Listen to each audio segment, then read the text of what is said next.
Praise the lord. Welcome to Krupavartha సమయం. ఈ నూతన దిన శుభములు మనకందరికీ కలుగునుగాక. ఈ దినము దేవుడు మనకిచ్చిన కృపావార్త ఆదికాండము 26వ అధ్యాయము 16వ వచనము. నీవు మాకంటే బహుబలము గలవాడవు కనుక మా యుద్ధ నుండి వెళ్ళిపోమ్మని ఇస్సాకుతో చెప్పాడు. దేవుడిచ్చిన కృపావార్తను బట్టి దేవునికి వందనములు. ఈ మాటలు ఎవరు చెప్పారంటే అబీమెలెకు చెప్పాడు. ఈ అద్భుతమైనటువంటి విషయం ఏంటంటే అబీమెలెకు అనేవాడు ఫిలిష్తీయుల రాజు. అతని పేరు అబీమెలెకు.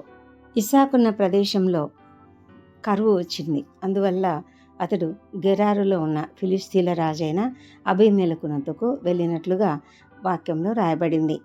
ఎందుకంటే దేవుడు అతనికి ప్రత్యక్షమై నువ్వు ఐగుప్తులోనికి పోవద్దు, కానీ నేను చెప్పు దేశంలో నువ్వు పరవాసిగా ఉండమని చెప్పాడు. ఎందుకు అంటే అది ఒక దేవుని ప్రణాళిక. అంతేకాకుండా దేవుడు ఏం చెప్పాడంటే నేను నీకు తోడై ఉంటాను, నిన్ను ఆశీర్వదిస్తాను, నీకును నీ సంతానమునకును ఈ దేశంలన్నీ ఇస్తాను, నీ తండ్రి అయిన అబ్రహాంతో నేను చేసిన ప్రమాణము నెరవేర్చి ఆకాశ నక్షత్రముల వలె నీ సంతానమును విస్తరింపజేసి ఈ దేశంలన్నీ నీ సంతానమునకు ఇస్తాను. నీ సంతానం వలన సమస్త భూలోకములోని సమస్త జనులు ఆశీర్వదింపబడుదురు అని దేవుడు అతన్ని ఆశీర్వదించి అది ఒక గొప్ప వాగ్దానంగా ఇచ్చాడు. కాబట్టి ఎందుకు అది ఆ విధంగా ఆశీర్వదించాడు అంటే ఎందుకంటే అబ్రహాము నా మాట విని నేను విధించిన నా ఆజ్ఞలను, నా కట్టడలను, నా నియమములను అన్నిటిని కూడా గాయకొన్నాడు. కాబట్టి నేను తప్పకుండా అబ్రహాంకి ఇచ్చిన మాట నెరవేరుస్తానని చెప్పాడు. మరి ఇస్సాకు కూడా అదే విధమైనటువంటి విధేయత కనపరిచాడు. ఏ విధంగా అయితే అబ్రహాము దేవుని మాటను విన్నాడో, దేవునికి విధేయత చూపించాడో, దేవుడు ఇచ్చినటువంటి ఆజ్ఞలన్నింటినీ ఏ విధంగా నెరవేర్చాడో అదే విధంగానే ఇస్సాకు కూడా తండ్రికి విధేయుడై ఉన్నట్లే దేవునికి కూడా విధేయుడయ్యాడు. తండ్రికి ఎంత గొప్పగా విధేయుడై ఉన్నాడో మనము చూసాం కదా. ఎప్పుడైతే అబ్రహాము ఇస్సాకును బలి ఇవ్వాలని తీసుకువెళ్ళినప్పుడు అతడు ఏమాత్రం రెసిస్ట్ చేయలేదు.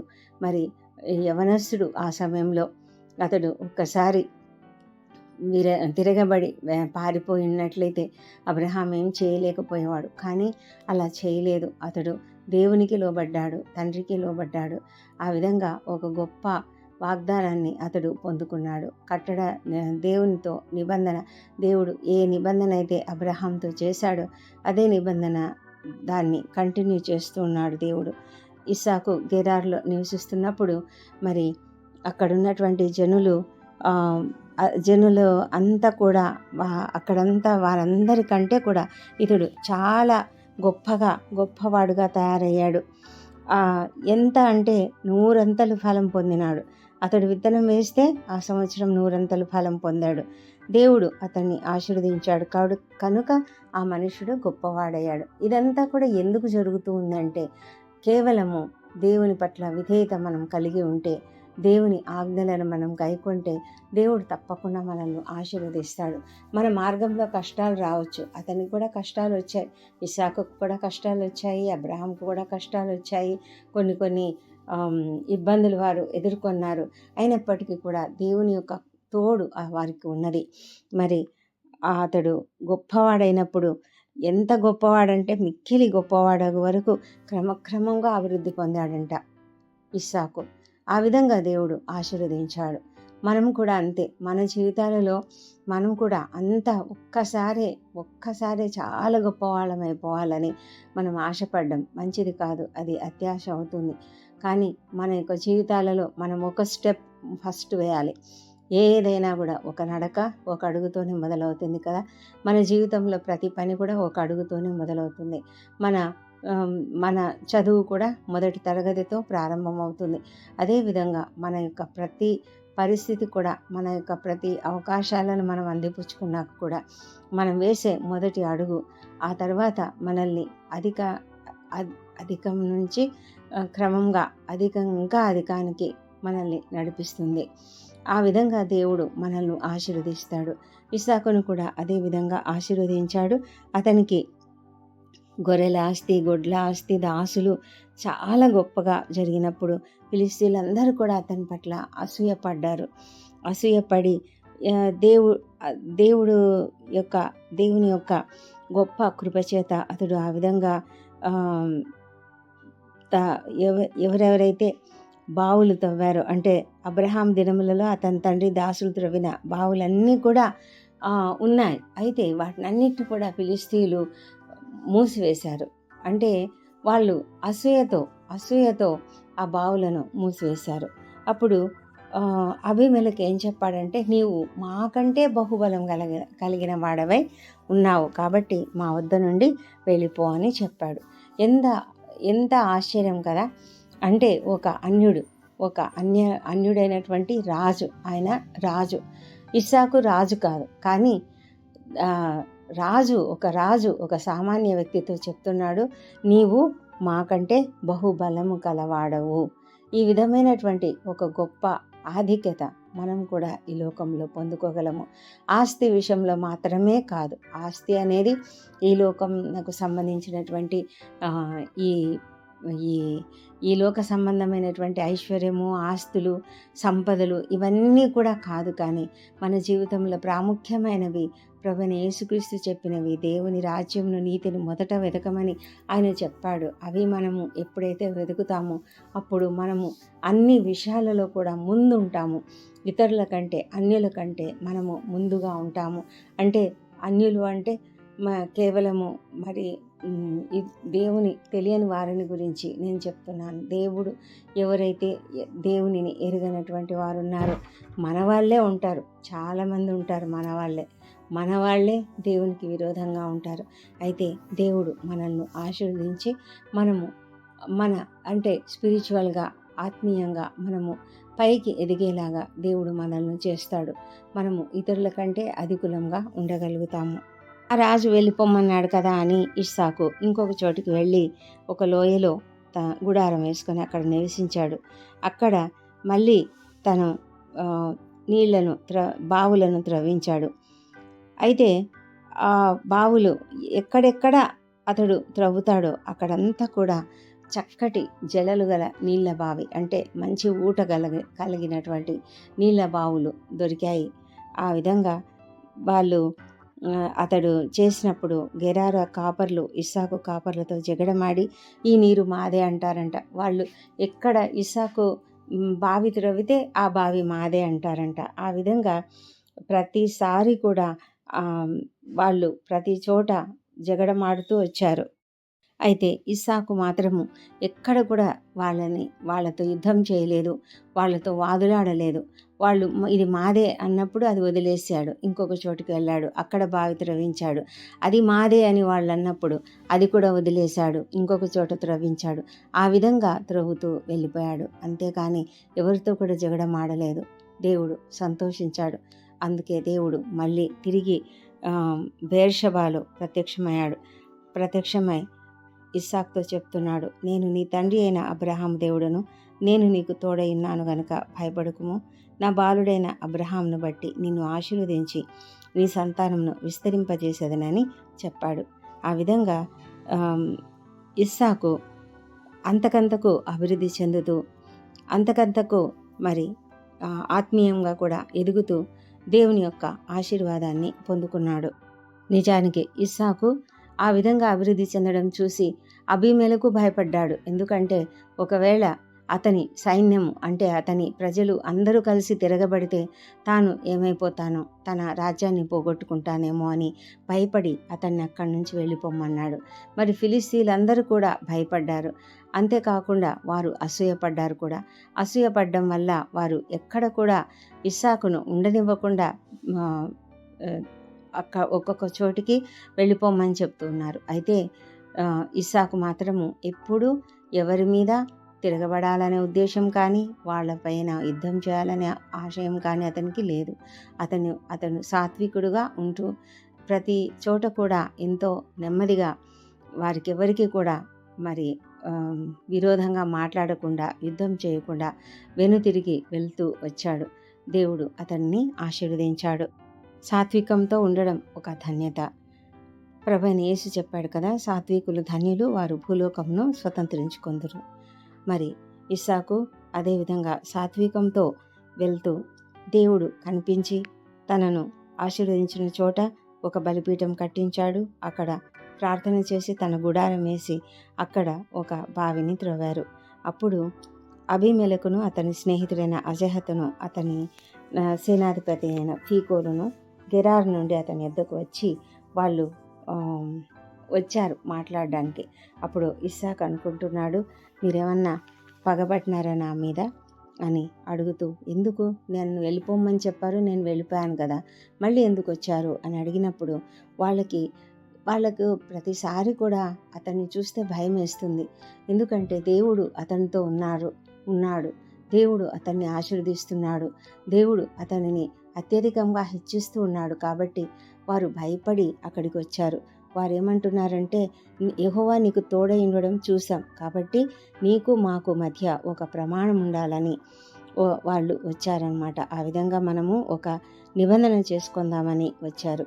కాబట్టి వాళ్ళు ఒక నిబంధన చేసుకొని వారు సమాధానంగా వెళ్ళిపోయారు. ఆ తర్వాత ఇస్సాకు దాసులు వచ్చి వారు తవ్విన బావిలో నీళ్లు కనబడినవని చెప్పినప్పుడు వారు ఆ ఊరికి బెయేర్షెబా అని పేరు పెట్టి అక్కడ నివసించారు. ఈ విధంగా ఇస్సాకు యొక్క జీవితంలో కనిపించినటువంటి అద్భుతమైన ఆశీర్వాదము అతని యొక్క విధేయతను బట్టి, అతని యొక్క సాత్వికతను బట్టి అతనికి దొరికింది. దేవుడు అతన్ని ఎంతగానో ఆశీర్వదించాడు.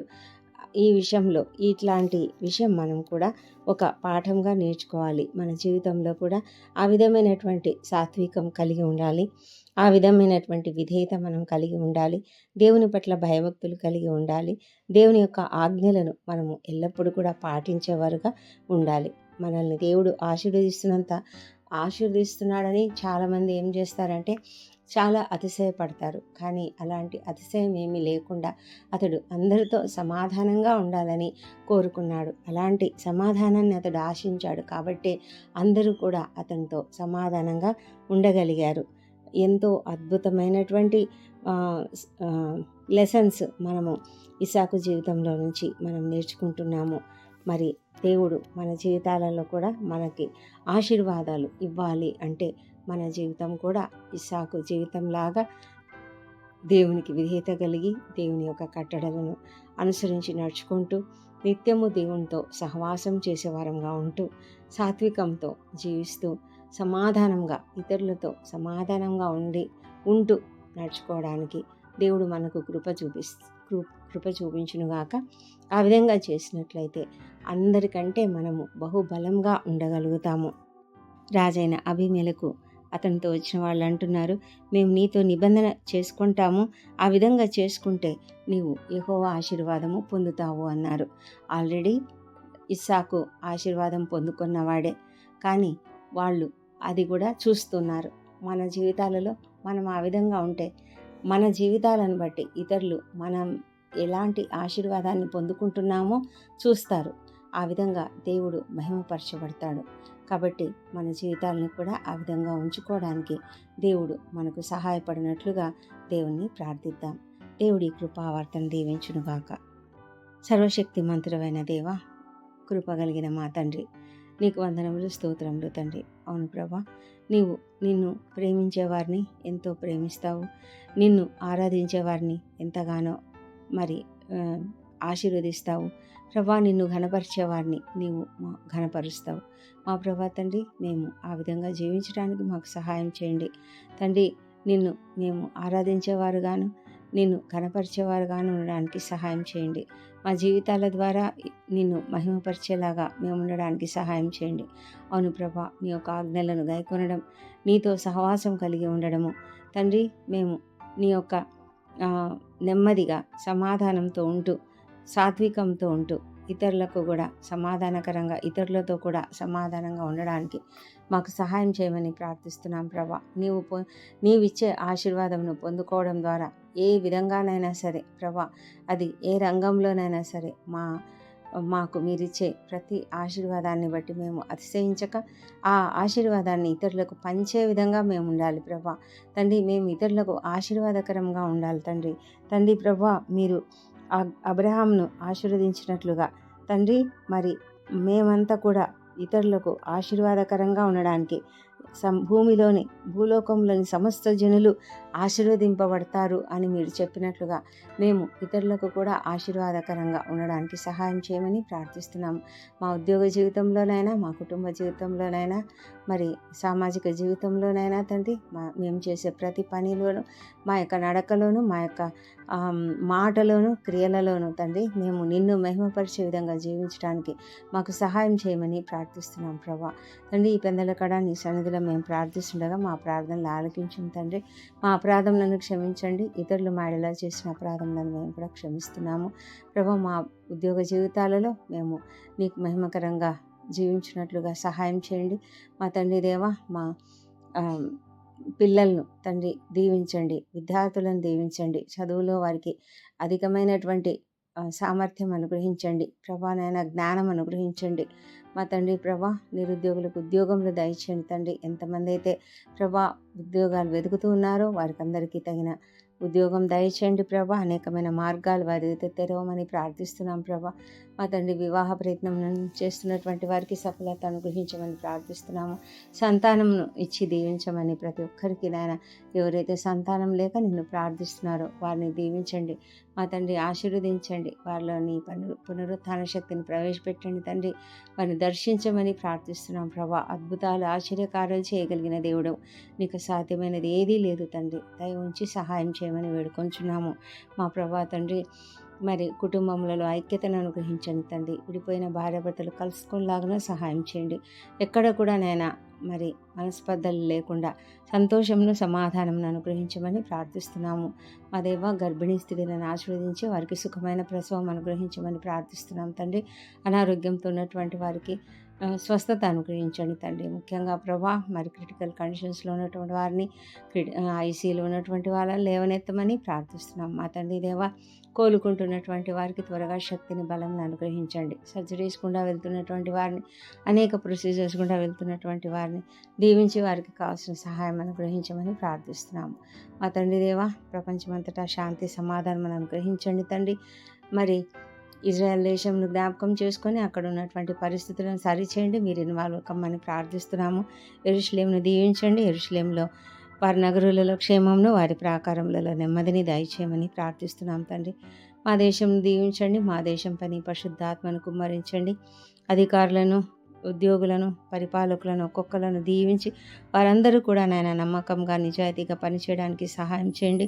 భయంకరమైన పరిస్థితులు ఉన్నాయి ప్రభా. పరిస్థితులను సరిచేయమని మీరు తండ్రి, మీరు జోక్యం చేసుకొని తండ్రి ప్రతి పరిస్థితిని మీ కంట్రోల్లోకి తీసుకోమని ప్రార్థిస్తున్నాం తండ్రి దేవా. మా ప్రభా, ఈ దినం బర్త్డేలు, వివాహ దినం జరుపుకుంటున్న బిడ్డను దీవించండి. గడిచిన సంవత్సరం అంతా వారికి చేసిన ప్రతి మేలును బట్టి నీకు వందనములు. రాబోయే సంవత్సరంలో ఇంకనూ అధికమైన మేలులను వారికి అనుగ్రహించమని ప్రార్థిస్తున్నాము తండ్రి. ఈ ప్రార్థనలలో ఏకీభవిస్తున్న ప్రతి ఒక్కరిని కూడా దీవించండి. ఎవరెవరికి ఎలాంటి సమస్యలు ఉన్నాయో ఆ సమస్యలన్నీ కూడా తీసివేయమని ప్రార్థిస్తున్నాము. అప్పుల బాధలో, ఆర్థిక ఇబ్బందులలో ఉన్నటువంటి వాళ్ళని లేవనెత్తండి మా ప్రభా. సహాయం చేయండి తండ్రి. శ్రమలలో ఉన్నటువంటి వాళ్ళను లేవనెత్తమని ప్రార్థిస్తున్నాం ప్రభా. మా ప్రార్థనలన్నీ అంగీకరించి జవాబులు ఇచ్చినారని నమ్ముతున్నాం ప్రభా. ఈ ప్రార్థనలన్నీ మా ప్రభువును, మా ప్రియ రక్షకుడునైన యేసుక్రీస్తు అత్యంత శక్తిగల ఉన్నతమైన నామంలో అడిగి పొంది ఉన్నామని నమ్మి నీకు స్తోత్రం చెల్లిస్తున్నాం తండ్రి. Amen, amen.